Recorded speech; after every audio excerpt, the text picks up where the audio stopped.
Good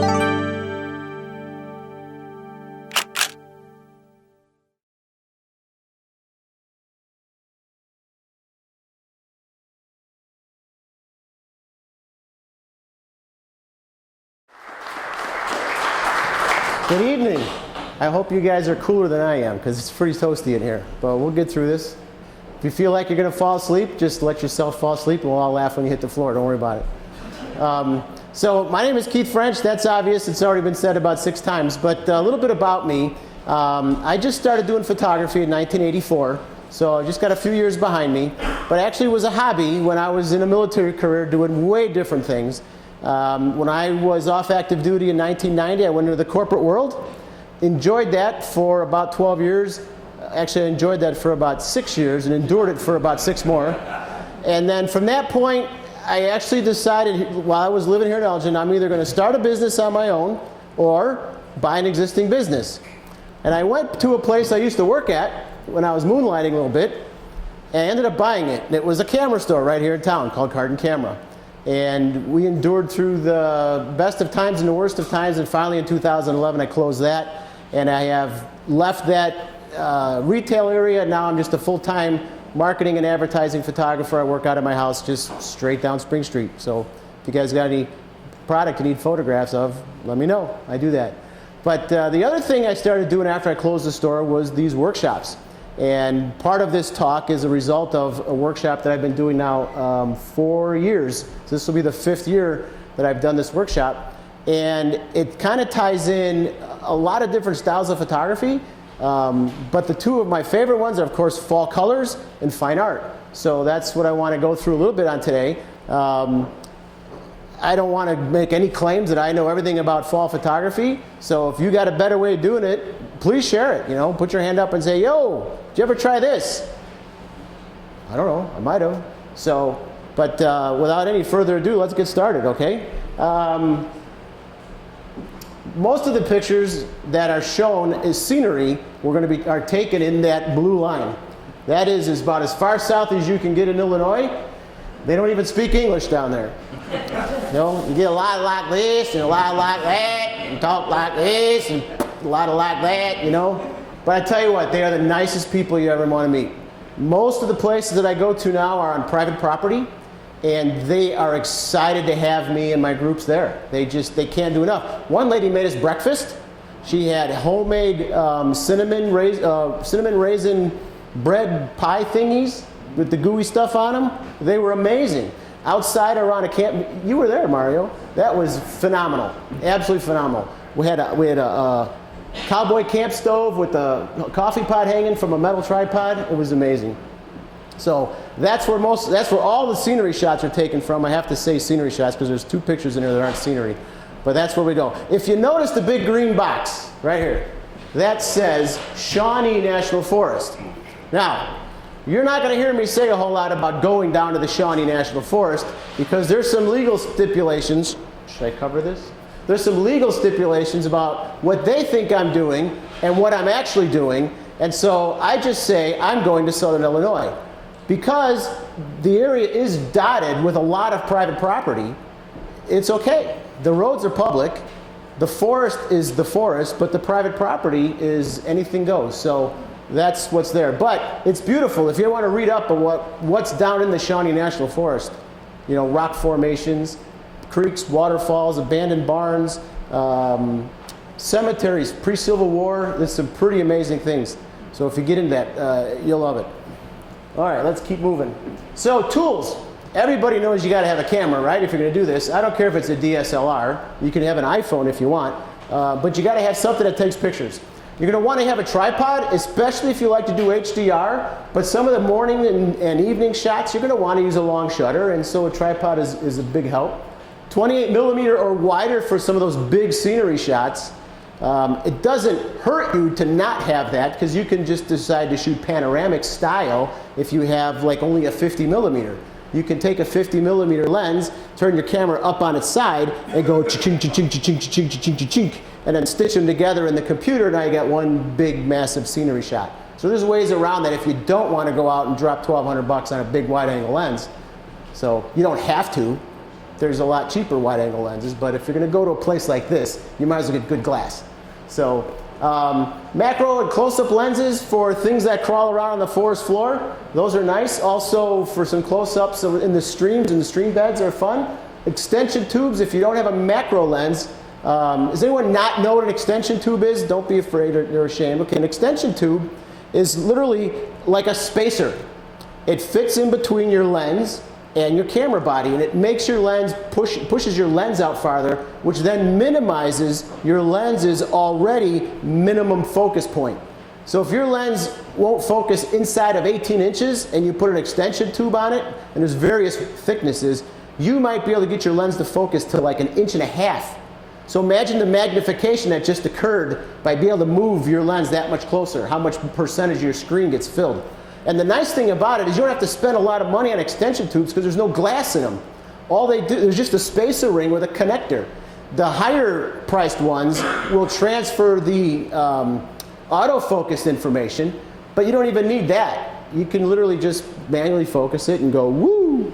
And they work on any focal length lens. So zoom lenses or fixed focal length primes. The macro lens and the extension tubes are not requirements per se. You know, none of this is a requirement except the camera. But I wouldn't go down and do any kind of scenery shots without a circular polarizer, neutral density filters, and graduated neutral density filters. And never go without a bag of beef jerky and certainly some tropical trail mix, because you got to keep your energy level up. But circular polarizers are amazing. In fact, let's get into that. There you go. Sunglasses for your camera, right? Nobody likes to walk around like this. It's horrible. It's boring. It's tough. You can't see where you're going. Eventually, you walk into a tree. When you put a polarizer on your camera, you're almost eliminating refracted light, reflected light. You're knocking down the light overall about 2 f-stops, which is 4 times the amount of light that is coming through without that. So you want to have a circular polarizer on that's super bright. And look at the difference just in that example. And that's really what takes place. You know it because you've put polarized sunglasses on before. Okay? Now the difference between a circular polarizer on a lens versus the ones you wear on your face is the ones on your camera lens actually have a bezel ring that you spin, and it rotates the outer layer of glass to actually polarize or line up or separate out the lines of refractivity. And I'm not going to get into the physics of it because I don't really understand it. So I'm going to lie to you because that's just not right. But the big difference is when you're looking through the lens and you start spinning that ring, you'll actually see the amount of input that's being done by your circular polarizer. And so if you want less reflectivity, you keep spinning it and it'll just go full circle. You'll see it come in, you'll see it go back out, you'll see through the water, you'll see off the top of the water. It just depends what you want to break out. And it's not just for scenery. If you take a picture of a car in a parking lot on a sunny day and you use your circular polarizer, you will all but eliminate the glare on the windows. You'll see right through the car. It's very cool. So you've probably experimented with that with your glasses. But that's a great example of a circular polarizer. Now, here's where people goof up with their circular polarizers. How many people in this room have either a Canon L series lens or a nice ED glass gold lens by Nikon? At least one of them. Come on, 3 people? I know some of you. All right, come on. At least half of you got to at least have about a $600 or more lens, right? Why on earth would you put a $30 filter on the front of that camera lens? Think that through, right? You've got this amazing piece of glass gone through $300 to $500 million a year in annual research and development. And that's a true fact, by the way. I learned that from the Canon Nikon salesmen. That's what they spend in R&D. That's a lot of money to give you a product that cuts down on refractivity and reflections. And when you sandwich a bunch of pieces of glass together, there's coatings that they put on it. So when light passes through the first piece of glass, it doesn't ricochet around on the inside of the next one. So if you put a cheap piece of glass on the front of that $1,500 lens, you've just brought the value of that lens down to pretty limited issue, right? So you want to buy polarizers that are made at least as good or in the same fashion that the lenses were made. What does that mean? Well, geez, Keith, I just spent $1,500 on a lens. I got to spend $1,500 more on a filter? No, but $150 to $300 is about where they're going to put you. I'd rather you not shoot with one than to shoot with a junky one. because you get that picture on your monitor and you start to get a little big and your picture just goes soft because it's not even optical quality glass. But it's a great upsell at the camera store. Think about that one. So when the guy's telling you got to have this, got to have this, got to have it, ask him how it's made. Put it down on a white piece of paper, and if that white piece of paper is still white, it's a bad one. You want one that reflects all the white away because that's what's happening around you with your polarizer. We could talk more about that later. Example. So you can kind of see where the reflectivity of the water is being dropped out, but notice the deepness of the colors. Look how rich the green looks, how much richer the blue looks. And when you're spinning that polarizer out in the front of your camera while you're looking through the viewfinder, you'll actually see this dialing in and dialing out. So you don't have to go full, you can go part of the way. And polarizers are at their strongest when you're most perpendicular to the sun, so 90 degrees. So if you're looking, if the sun's at your back, you're not going to get as much value as if the sun is off one of your shoulders. That's when you get maximum. It's still going to help you a little bit, but you get maximum output at 90 degrees. Yes, sir? Is there a focal length that you stop using those? Because I've heard that you put on an ultra-wide lens that you get kind of weird highlights and stuff. What can happen on my 24, if I use a cheaper one, is they actually vignettes on the edges because you're so wide that the thickness of the filter ring shows up on the corners. So, but they make what they call ultra thins at another $50, but they're good and they're actually very solidly made. All of mine are ultra thins now, even on my telephoto lenses, because they actually are made a little better because they have to use a better metal. So that's the only distortion that I know about. I don't know if any actual optical distortion. So good question, Doug. All right, so here's your neutral densities. Now neutral density is really kind of two separate words, right? Neutral and density. But the neutral stands for the fact that there's no color correcting going on. It's a neutral to color. When you put a neutral density filter on a camera, it doesn't change any of the color value of what you're looking at. The density, for you darkroom guys, right? Density is light and dark, right? So the density part is how much light and dark is being controlled by your neutral density filter. And in scenery, you're really not going to get a whole lot out of one of these up here in the top row because it affects everything 100%. A lot of times in scenery, you want to control the sky or the lower, what's below the horizon. And so these graduated ones over here are what's fabulous. The graduated filters with a little hanger like this that sits on your outer ring of your lens, you can slide up or even spin it so your horizon may not be perfectly perpendicular to the ground, you know, if you got a mountainous range or something. So you can actually move your graduated value up and down. Maybe your sky's too bright, you put your filter on where this is up on the top part and you knock down the brightness of the sky so it matches within a couple of f-stops of the ground. If you've got a 5 or 6 or 7 f-stop difference between your sky and your foreground or your main subject, one of them's going to win, one of them's going to lose. You know, unless you do like a 9-stop HDR shot and go back in the computer and spend an hour fixing it all. But you know, these are great tools. By the way, I'm an old film guy, so that's why some of these tools are nice to have. If you never heard of them, maybe that's why. There's a nice program in Lightroom that mimics the neutral density filter, but I like to get it right in the camera. Old habit, I guess. But again, it's after the fact, and you can't get it maybe exactly where you want it. You can do really well with a neutral density filter physically on the camera and then maybe just burp it a little bit, if you will, in Lightroom. Now, this chart can be pretty confusing. I don't have every single one of those. What I do have is the ND16 neutral density 4-stop. That's a full filter like the ones on top here. So when I put that on, it makes my camera 4 f-stops darker. So who's quick at math? How much light did I just lose? Did I hear 16? 4. 4-stop reduction is each time is 2, right? 2 times 2 times 2 times 2, right? 16. Thank you, Dougie. He's a cop, he should know that. So, yeah, 16 times the amount of light I just reduced coming through the barrel of that lens. So that's great, especially if you want to shoot the ribbony waterfall effect in broad daylight.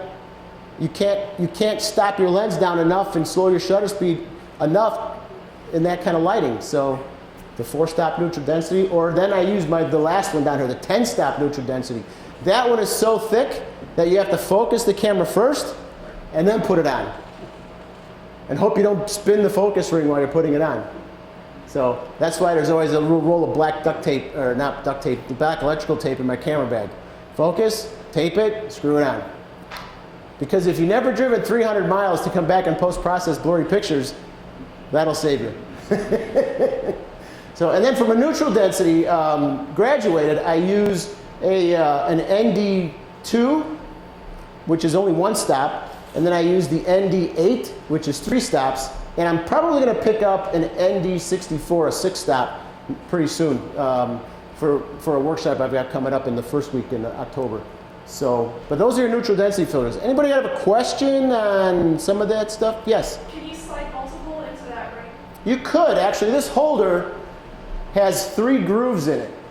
So you can put multiple ones in there. So if you have a 2 and a 4, you can do that. And you could also, with these will screw to each other up here, the top row. This one, oh, by the way, this is a variable neutral density filter. It's one filter. It's about $300 or $400, but it'll go anywhere from about 2 stops to 8 stops, I think. And then they make one that goes 4 stops to 10 stops for about $600. So whatever you want to spend your money on. You can, oh, by the way, if you have 2 identical circular polarizers, you can screw them together and get about an 8-stop neutral density filter out of that. So, but it's thicker now. It gets in the way of your wide angle lens. Yeah, on the first morning, wow, I wish we had a white screen. On the first morning, I got lucky. We went out to one of the lakes, and we had this beautiful sunrise. And this is about an hour and a half after sunrise. It's still early enough that not even the beavers are out running around yet because the water's still crystal clear. But every one of those colors I was looking for showed up in the picture. And because we happened to be by the lake, I got to see them twice, right side up and upside down. So that was pretty cool. And then about 15 minutes after I took this shot, somewhere back there's a little channel that runs back there, out comes Mr. Beaver. And he's doing his thing, and I was being very quiet, so he didn't notice me right away. And I made a sound, and he did the tail slap of a lifetime. Scared the daylights out of me. That's loud if you've never heard a beaver tail slap before. I'm a city boy, so. Oh, by the way, I'm not going to talk about it a whole lot, but for every picture that's shown up, I do put how I shot it, at least the settings. Assume it's on a tripod, because more than likely it was. I'll tell you when it's not. There's a few. So you can kind of keep that. But this is a beautiful place, one of the lakes down in the Shawnee. Can't say that. Same lake about an hour earlier, looking east, of course. If you've ever been down to Shawnee National Forest, Garden of the Gods sits back over this ridge back here. And a nice little crotch of two ridge lines coming together, and the sun popped up right here when it finally did. But what a beautiful morning. You ever seen those sunrises or sunsets with a super thin white layer of clouds, and when the sun hits it right, everything is pink and orange? Everything you look at has a pink and orange. That was that morning. I was like, woo, let's do it. So we were having a good time, and everything went pink and orange, and it was just, it's easy to shoot and motivate yourself on days like this, right? You're like, wow, how could you not get out of bed at 3 in the morning just to get a shot like this? Which, by the way, in October, you can sleep till about 5, which is nice. But, and that's kind of a lot what I want to talk about today is it's so easy to motivate to get out on days like this. But what do you do when it's raining? What do you do when you know the next morning you're going to get up and you're going to go out and you're supposed to take pictures and the forecast is miserable? What are you going to do? Well, some of you are going to say, I'm going to roll over and I'm done, right? But if you went on a trip and you spent X amount of dollars, you drove for 5 hours and you're in a cool spot, there's probably something fun to take pictures of, but it's raining, get out there and take pictures. What do? Well, the first thing you do, oh yeah, blue sky, yellow trees, right? Nice day. The first thing you do is just shoot as little sky as you can. If you can eliminate it, right? Take your camera from looking this way and make it look that way. Point it down about, 20 to 25 degrees. What does that do? Well, it takes that big white sky out of the picture altogether. And it also, because not everybody likes to change their metering modes, so most of you are in evaluative or matrix metering if you have Canon or Nikon. And so now your meter stops compensating for that bright white washed out sky, and it's just reading what it's actually seeing, the real colors, the reflections of the water. And you're getting nice rich color without even doing much to the picture because your camera meter is not fighting this bright white detail this sky. Now, if it's a storm and you get rolling clouds and all that crazy stuff, try to shoot it. Slap the neutral density filter on it and darken that up a little bit, and you'll see all the different shapes and layers of the clouds. But if it's just one of those, you know what they are, those spring and winter and those precipitation days where it's just overcast and drizzly, just eliminate it. Don't even shoot it. Now, I personally have a hard time not shooting the sky. So I fix stuff in cropping. And so we'll talk a little bit about that, but this is another shot. Look down even more. Tip the camera down 45 degrees. These stones were almost right at my feet. I almost didn't notice how shiny and black they look. They look really kind of, wow, they don't look that great up there. Sorry, you have to come up and look at the monitor. But these big black stones are about the size of baseballs, and they're really, really shiny. And as the picture moves up towards the background, there's a lot more color in that picture. Right, Tom? Just say yes. Yes, sir. So it is really cool. But that's one of the first things you do in that kind. Oh, yeah, lights.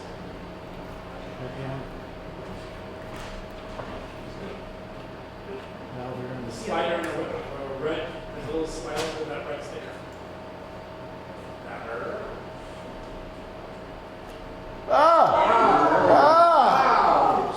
Sorry, Mario. What can I do to help you? All right, good. Can I do that? Does that help you? I'm good. Does that help you guys? All right. Oh, that helps a little bit. Helps the color a lot. So just think about it. If it's raining, if it's miserable, get out there and shoot anyways. Just don't shoot the sky. Just direct your gaze to like 90 degrees straight out and down, and you should like what you see. But just side by side, I'm not going to stay here long. But look, same picture. One on the left, lots of sky. One on the right, not so much. So we'll look at this one. It ain't bad, but it's kind of a hot spot up there. A lot of white, kind of draws your eye away all the time. You don't even notice some of the other things. But it could be an okay shot. And I took it that way, and so I have nobody to blame but myself. But after I got on the computer, I started looking at it. I'm like, I don't like this. So I cropped it. And I brought most of the top out of it. And all of a sudden I noticed, hey, I have a white sky, but the water's still reflecting kind of bluish. That's kind of neat. I like that. And then if I also noticed, look in the background behind the big rock. Whoop. You see how you get more like sense of color back there? I think. So I like that. Just change it. Just change your cropping a little bit. Get rid of that sky. It's ugly. Okay. Here's another shot. Same general area, just a little bit off to the left or right. Probably the left. Again, same thing. Yeah, it's okay. I'm not liking all this white reflectivity at the top and bottom. So I thought, well, I really like what's going on from side to side, so I kind of cropped it like a banner.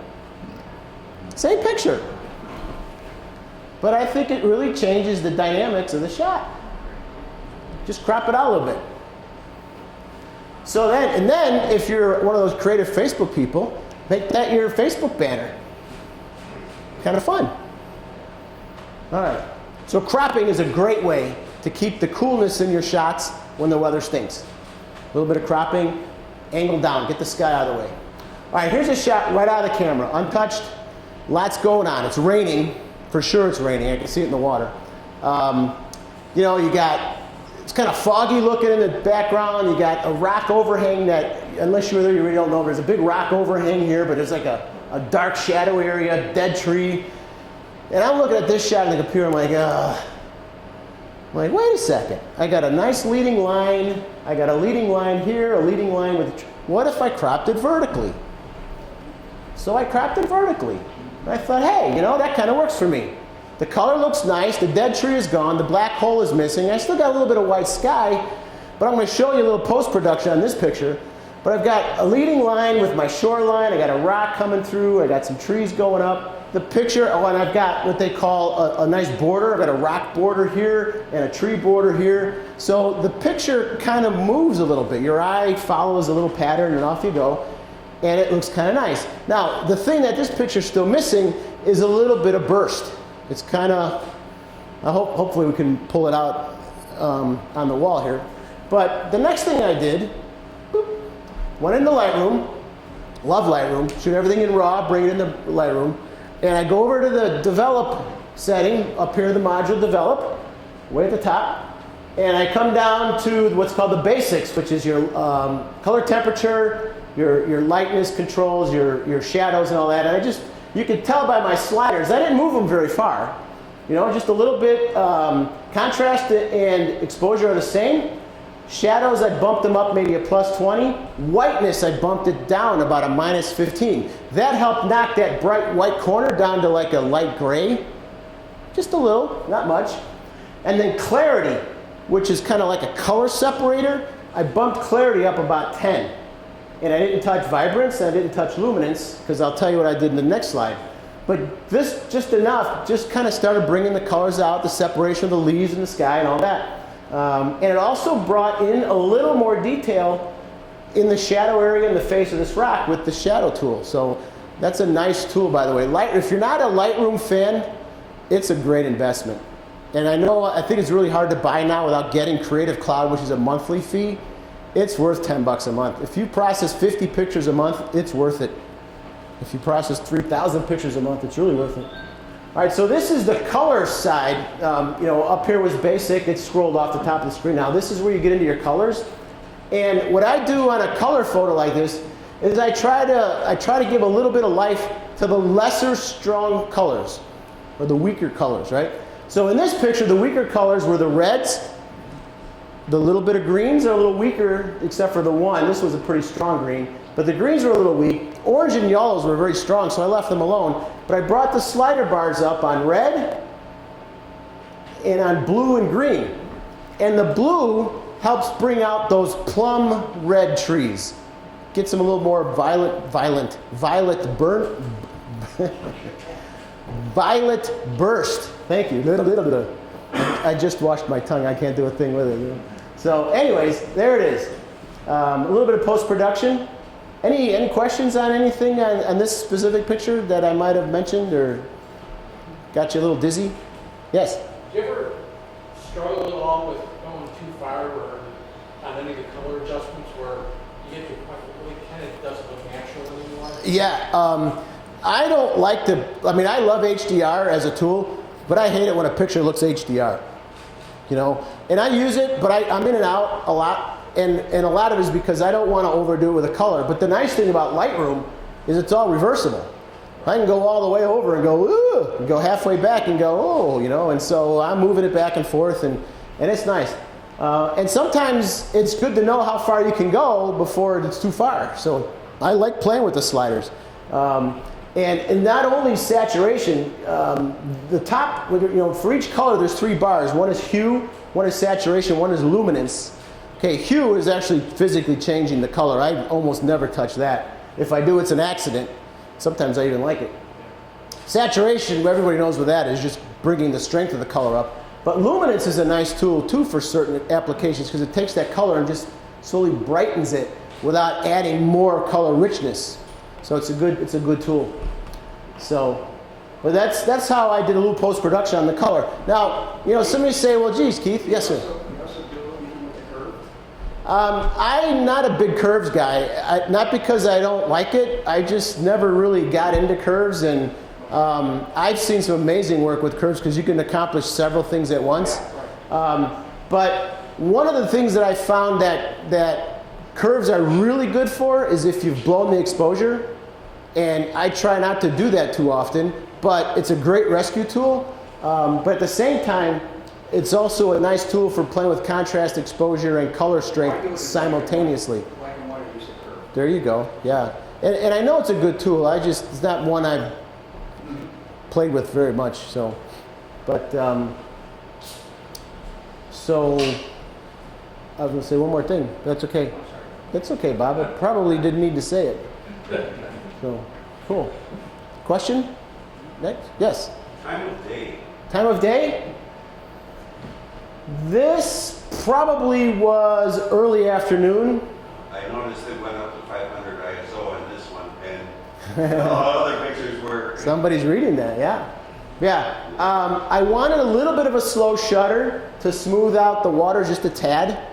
That's why, because the raindrops are splashing, and it's, and I wanted to smooth it out a little bit, but you didn't have to get too drastic. But then, I also had to get I love F8 for anything scenery at least. And it was getting dark. It was raining. The clouds were thicker. So, and even though I'm over a creek bed and there's a little bit of sky above me, the canopy in the Shawnee is very thick, the tree canopy. So it'll knock down 3 stops of light on a sunny day. So, yeah. Yes, sir. You got the F11, some pictures, F8 in this one. What is your criteria for moving F11 or more or one back to F8? A lot of it depends on what focal length I'm shooting at. If I'm at 24 millimeters and I'm shooting F8 or F11, it's almost not, the depth of field's not noticeable on that, because it's very, at 24 millimeters, your depth of field doesn't move that much with one f-stop change. I might have just been trying to get a certain shutter speed and or something, because I'm usually default to F8 in scenery, unless I really see some reason to get more depth of field, I'll bump up to F11. But usually it's one or the other in scenery. Does that help you at all? Thanks. Okay, so there's the final shot without all the Lightroom stuff. I like it. It's kind of fun. It's not the back of the magazine type of shot, but I'd hang it on my wall. So I have a lot of wall space. I have 12-foot ceilings. Okay, so what else do you do when the weather stinks? Okay, you can't get that big grandiose shot. This is what I call think small. Start looking around your feet. Start looking for little things to take pictures of. Some people might call this fine art photography. I think it has a little bit of a look to it, but look small. A leaf sliding past you in a creek bed, reflecting other leaves in the trees above your head. I mean, come on, that's cool to me. Got blue sky that doesn't even exist because I'm shooting under overcast. And think small, look around you. Get up close to a tree, take a picture, put your extension tube on and walk up to a big rock and take a picture of the moss. Some of the moss down there is thicker than carpeting. It's amazing. Walk up to these rocks and take a picture 6 inches away. Set your tripod up in such a way that you can get into a crevice and shoot down inside there. It's amazing when you stop looking grandiose and start looking right under your nose. You'll see stuff that'll blow your mind. Yes, sir? What light do you use for macros? What lens? What light? Light? Available light. I mean, you don't use flash? No, very little. I've been trying macros, and when you're that close, the light is pretty much a problem. I mean, you don't get enough light. I might use a bounce card, maybe a piece of white card I have in my camera bag just to bounce a little light into it, but almost never use light with macro. Not outside, indoors in my studio when I have to shoot like little car parts. Yeah, I'm shooting at f/32, so I wear sunglasses when I do that. So yeah, so 1,000 watt-second heads. But so yeah, look around, think small, look for little things. Sometimes, a couple years ago, I got a picture. It's like a little cascading water flow, and with the polarizer on, the rock looked black. And so here's the water sliding over this one orange leaf that's stuck in this cascade of water, but you can't see any of the water, only the bubbles. So the bubbles are flowing over the leaf. And it's cool because you got black rock, white bubbles, and an orange leaf, and it's all happening in a 5-inch square. It looked kind of cool. So think little, get down and dirty. All right? You just told me to look small. Well, you can look small, but I love the patterns on a portion of a tree. So in this shot, what I did is I metered for the actual tree bark. So I probably put my camera in spot meter, and I metered this area right here, and I set the exposure for that. And then I let 2/3 more light in. Correction, 2/3 less light in, because I didn't want to blow the sky out too bad. So not quite a full stop. I darkened it, 2/3 of a stop. So I didn't want to see, because if it gets too bright up in here, then the leaves stop showing detail and they just kind of blend in with the sky. Again, the pattern on the wall is making it tough to see, but it's there. But it's fun, you know, and I wish I would have had a blue sky because I like the contrast of the yellows and the blues. But hey, I had a white sky and I just tried something with it and I liked it. This shot actually was kind of fun in black and white. I thought about it after I put the presentation together, but I actually have this shot in black and white, and I played around with the color bars so I can get it that infrared look a little bit. Some of you kind of know what I mean. It's kind of fun. It's kind of fun. So even though I'm looking up, I'm still kind of in a small zone. I'm really thinking small. I'm just looking straight up. It's kind of fun. So how do you handle bad weather? All right. Look for something else to shoot besides the fall colors. All kinds of buildings like this down in Southern Illinois. This happens to be about a 160-year-old church. Okay, and of course, what's usually around the corner, behind or next door to a church that's 150 years old? Cemetery. So back in this area, now the sun was starting to peek through, but they were very high clouds, so it's bright. There's no blue sky, but we're starting to get some contrast now from the sun. But as we were doing some of this, the cemetery that was way off in the corner looked kind of creepy because there's all these people like laying down, taking pictures of headstones, and it's kind of weird, you know. But it's fun. You see these old crosses and a lot of fun stuff. But throw something else in the picture. Get a building. You can find these are dotting the area. This is what the roads look like down there, by the way, just a little gravel road. When there's no leaves on them, you know it's a main road because something went by in the last 2 hours. So, but you know the base of this tree was probably 4.5 to 6 feet across. It's a very old tree. A lot of those big hardwoods down there, beautiful trees. What else can we shoot down there? Who doesn't love shooting old barns? Come on, really? You gotta love this. This old barn, you'll never find this old barn. This is on private property. It's about 3 miles off a public road.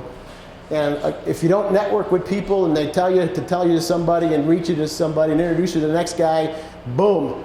You want to take a picture of a barn? I got a barn. Follow me. You know, and off you go. You're following a tractor. And you get back there and you still have cell service. And the guy says, anytime you come, just call me. I'll let you know. This way I don't shoot at you. Okay. You know, and they mean it. But I went back here at night and did a light painting too. You know what that is? That could be a whole nother class too, by the way. Total darkness, beautiful sky. There's no lights anywhere around. And I used an orange light to light one tree, a red light to light up another tree, and then just a white light to light up the barn. Came out beautiful. And a lot of fun. So it's a great thing to do. Again, it's nice to do when it's raining or sunny, but you could have got a shot like this in an overcast day as well. These, by the way, also make beautiful fine art black and whites. So, and if you've never printed one on a metal print before, whew, you're in for a doozy. All right. Who likes walking up and down stairs? This actually is not as bad as it looks. But there's maybe 2 or 3 of these down there throughout only on state property. These homemade staircases are pretty durable. But this is a beautiful area. Lance, you were here. That's a good spot. This is a gorgeous spot in the fall. This staircase takes you down to a rock crevice, and then you got to squeeze between a few, and then there's another rock staircase and it just takes you down to the forest floor about 120 feet or so below the ledge here. But it's just a lot of fun. And the colors here are amazing because I think it's because you've got a canyon and you got some high ground, and the different temperatures hit these trees at different times. You can have a completely different color ecosystem going on here. You have a lot of yellows up, and tree types, of course, determine the colors. But the same trees down in the forest floor could be completely bald, where the same trees up here, only 100 feet above them, are still green. So, and then on the way down, there's a mixture of all of them. So it's a lot of fun. But that's Rimrock, it's called. Look it up. All right, so what else can you do? Well, I always say, well, geez, I've been here for an hour and a half. People are still shooting. Nobody needs any help. What other lenses are in my bag? Oh, I got my 70-200. It's not a landscape lens. It is today. Throw the 70-200 on. Hey, I got a 1.4. Put the 1.4 converter on that and start doing close-ups of trees, right? Maybe that'll be a nice background on something I have to design for a client one day. Maybe you need a background for your fish tank. I don't know, but the sun was hitting these colors. They were beautiful to me. Put the polarizer on my 70 to 200, got some richer, deeper colors, filled the lens with nothing but color. Okay, no one's going to mistake this for a winter shot. No one's going to mistake this for a spring shot. It's a fall shot, and I love it. It's kind of fun. You know, how many people go out and take pictures of just close-ups of trees with a 70 to 200 to get fall color pictures? There's probably a few. I'm sure I didn't invent it, but my point is, what else is in your camera bag? Use it. You know, some people can work through a scene real fast, and they're like waiting for everybody else. You know, they're like pacing. Oh, no cell service. They're like, oh. Go through your camera bag and pull out something different. You know, even if it's something. Okay, here's another fun one. Some of you might have seen this one because Charlene used it on the Facebook page. But for this one, I got because I was at 280 millimeter, I had a real narrow depth of field. And so I focused on the one twig. And whatever the depth of field was, maybe 1 to 2 inches, I got some spider webs and a few leaves. And most of the picture's out of focus. But I just like, this is a lake back here. And I just kind of like that gray underline with that little flirty, whatever, underneath it. I'm sure there's a word for it other than bokeh. By the way, did you know with film photography there was no such word? That's a new word, bokeh. It used to just be called the out of focus portion. So, kind of fun. Again, it could be fine art. You can make that black and white. You can do what's also, you ever done like subtle color where you bring back your saturation about 40, 50%? You just get a little hint of color, kind of an antiquing look. These look cool that way too. You put a white border around it, or you buy some of those rough borders and you can put like a torn paper border edge, and you play with that. So a lot of fun. Keith, I've noticed you have different ISOs throughout your series of shots. Yes. Obviously, you're professional. Can you tell the beginners how you know if it's going to be 200 versus 1250, or are you looking at the meter on your camera? Like, how are you making that determination? Well, it's always based on what I see through the lens and what my aperture and shutter speeds are telling me for what I'm pointing my camera at. And then what I want to change because I don't like their settings. The darker it gets on me, the higher I've got to raise my ISO. Now this was one of the shots and the one before it where I was shooting handheld. I was on a trip with 2 cameras, so my wide angle lens was on my full frame body sitting on a tripod with an umbrella over the top of it. When I pulled out my other camera body with my longer lens, and so I wanted to make sure I had enough shutter speed to stop any of these leaves from blowing, because they were blowing a little bit, so I didn't want any leaf blur. I wanted razor sharp, crisp images. So to get 1/1250th of a second of a shutter speed at f7.1 at 280 millimeters, I had to keep running my ISO up until I got to somewhere over 1,000. So 9 times, that's the last thing I move, by the way. I always try to shoot around 100 to 200 ISO, and whatever the lighting is giving me for the shutter speed and or aperture I'm trying to shoot with, the last thing I move is my ISO, and I'll move it up to where I need to. And it's usually for shutter speed and because of lack of a tripod. Yes? So you set your shutter, you're on manual mode, so you set the shutter speed first. I'll either set it or just see what it's giving me based on my aperture setting and realize, oh, that's just horrible, I need more. And I just throw the ISO up 3, 4, 5 stops at a time. Then I come back and see where my shutter speed is going to land and decide if that's enough or too much, and I can bring my ISO back down a little bit. Did that help? Yes, sir.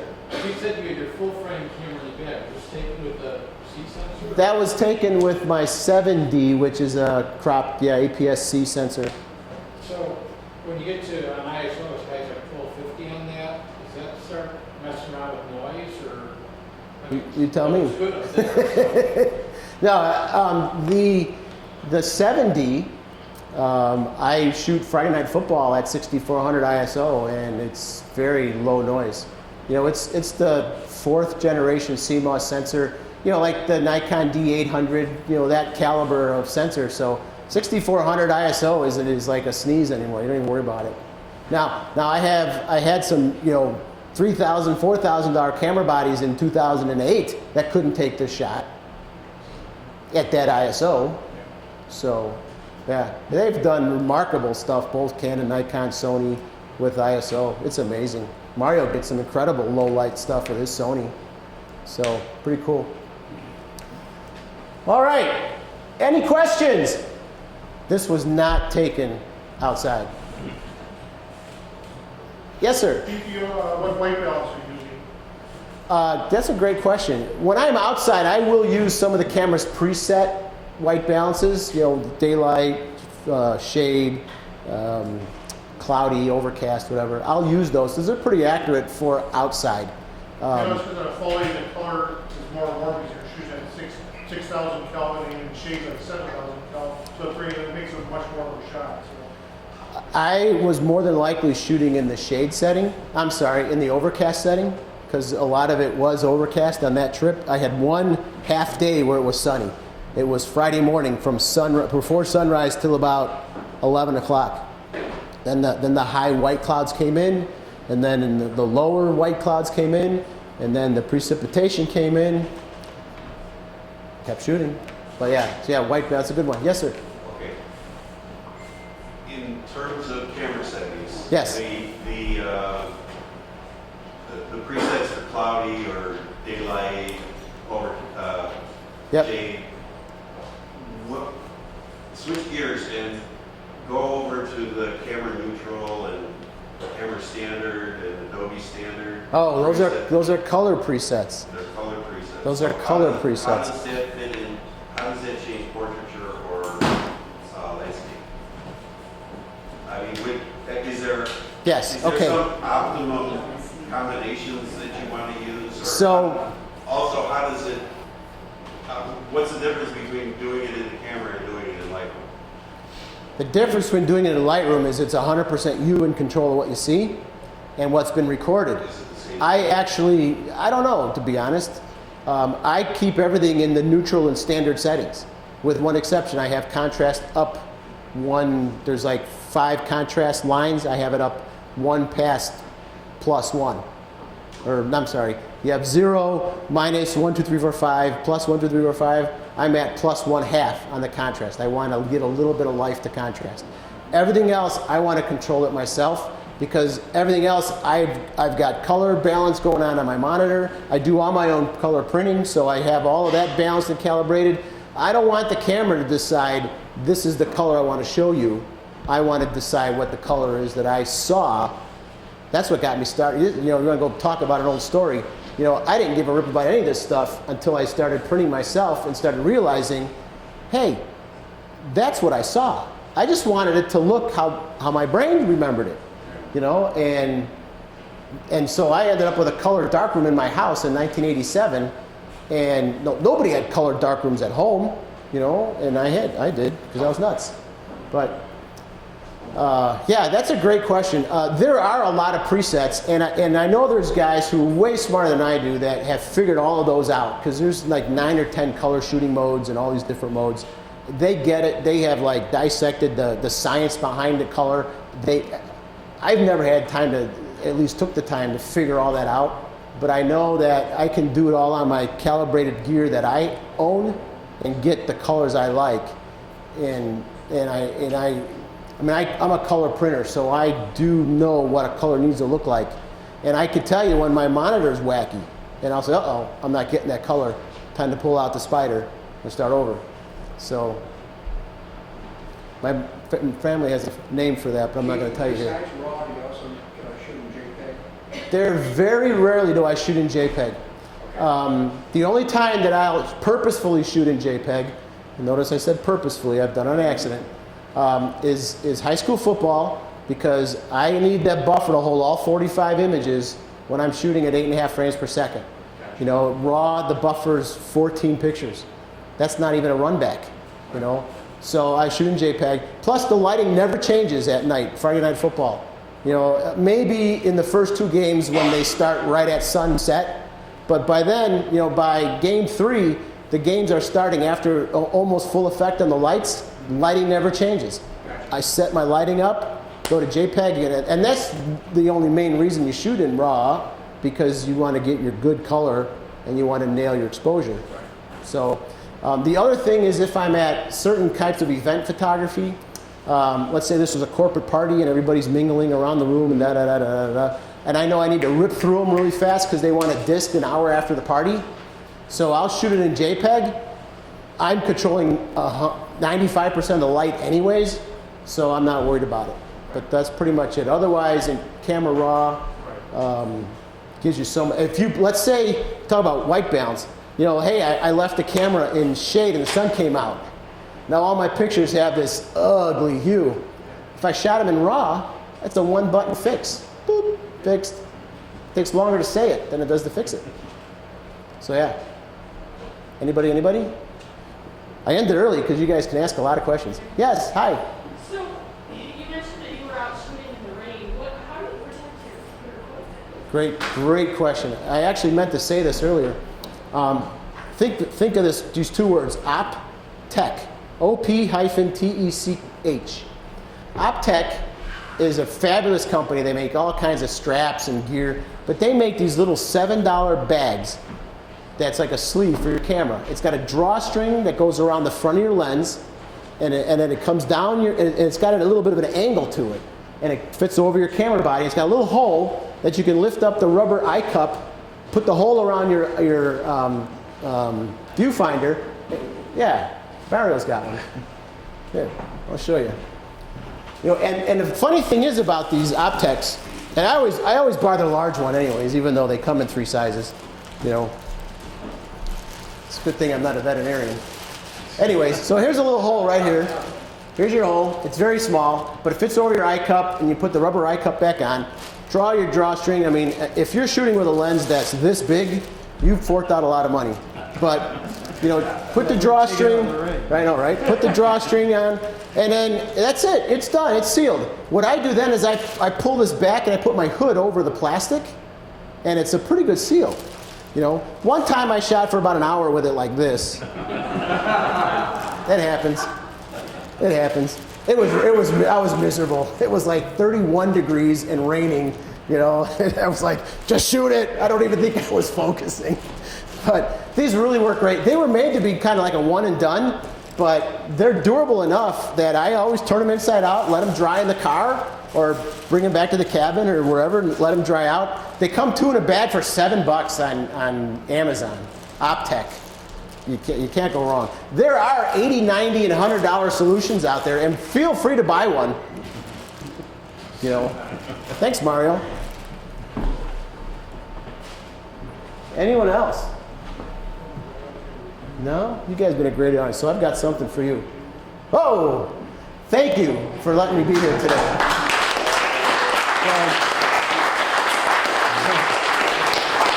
I was having a little fun in the studio last week.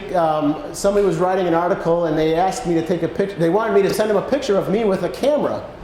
Well, I'm always with the camera. I've never really taken a picture of me with a camera, so I decided, well, you know what? The Hasselblad was out because I was doing inner negatives for the first time in 20 years for somebody, and my other camera was already out. I thought, well, shoot, I got an F1 around here somewhere, so I pulled out the F1. I'm like, well, you can't pull out all of this and not pull out the 4x5. So I pull out the 4x5, and then I was shooting. I'm like, wait a second, I got a camera in my pocket, you know. So I'll pull out my phone.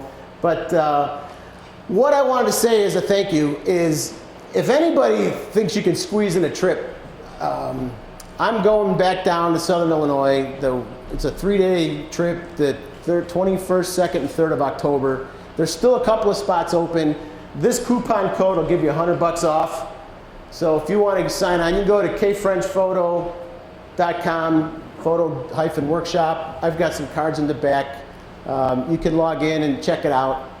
It's normally $6.89 after the early bird special that expired. I know there's a couple of you in here that took advantage of that, so smart people. But it's not as good as the early bird special, but $100 off is pretty good. The biggest difference between my fall and spring workshops and pretty much any other workshop you may have seen before is I actually cover food and lodging in the price. So just get there, and we carpool as much as we can. Sometimes we can fit in 2 cars, and that's nice. Sometimes we have to fit in 2 cars because some of these places we go to, that's all that's going to fit there. So, but it's a lot of fun. It's a great time. If you like being around like-minded people, and learning a lot and having a good time and just enjoying outside and inside and photography. These workshops are a blast. So, and I'm working on a North Dakota trip, a Door County winter trip, and then a winter barn trip in northern Illinois, southern Wisconsin. And these are all coming up in the next 3 to 5 months. And then I'm also working with Out of Chicago magazine. If you heard of Out of Chicago and Out of Chicago magazine, we're putting together another, probably another spring barn trip as well. So if you know, how do you get a hold of all these things? If you get on my website and just jump on my mailing list, or you follow Keith French Photography on Facebook, you know, I'm not going to overdo it with information, but it'll be there. You'll be able to find it. And there's your coupon code. And I actually shot that at ISO 100, 70 millimeters, 60th of a second f8 with 5 lights, 3 radio slaves, and a blue gel. Thank you. Thank you.